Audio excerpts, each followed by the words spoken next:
Rajawa Ibu Sabda Sri Ramphong Muslim Kuha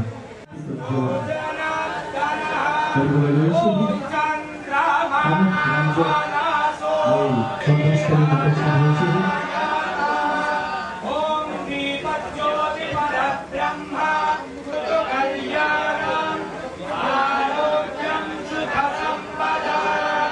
para pemenang ekonomi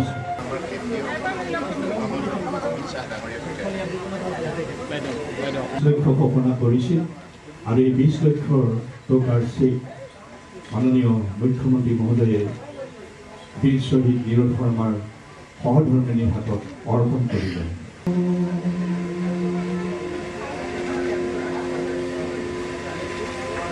আজি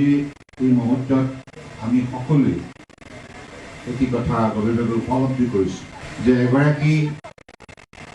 অসমীয়া সন্তানে বীৰ সন্তানে ৰাষ্ট্ৰৰ স্বাৰ্থত নিজৰ জীৱনৰ সৰ্বোচ্চ ত্যাগ কৰি ৰাষ্ট্ৰ ধৰ্ম পালন কৰি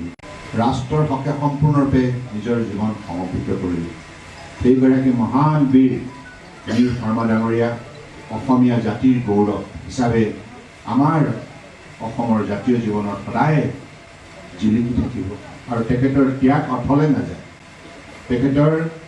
এই ত্যাগৰ যি আদৰ্শ এই আদৰ্শই আগন্তুক দিনত হাজাৰজন আমাৰ অসমীয়া সন্তানক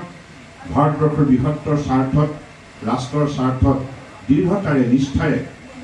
ত্যাগ মনোভাৱেৰে কাম কৰাৰ নিমিত্তে উদ্বুদ্ধ কৰি যাব। গতিকে আজি এই মুহূৰ্তত মই শোকসন্তপ্ত পৰিয়ালবৰ্গলৈ গভীৰ সমবেদনা জ্ঞাপন কৰিছোঁ আৰু মই বিশ্বাস ৰাখিছোঁ যে আগন্তুক দিনত নীৰজ শৰ্মাৰ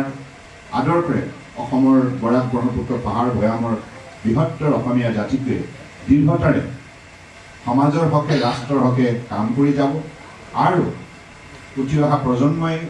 যাতে সততা নিষ্ঠাৰে সমাজত সকলো সময়তে নিজৰ সৰ্বোচ্চ ত্যাগ কৰিবলৈ প্ৰস্তুত থাকে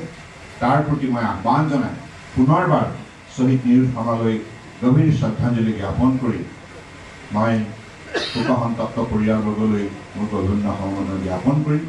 সকলোকে শ্ৰদ্ধা জনাই মোৰ কথা সামৰিছোঁ।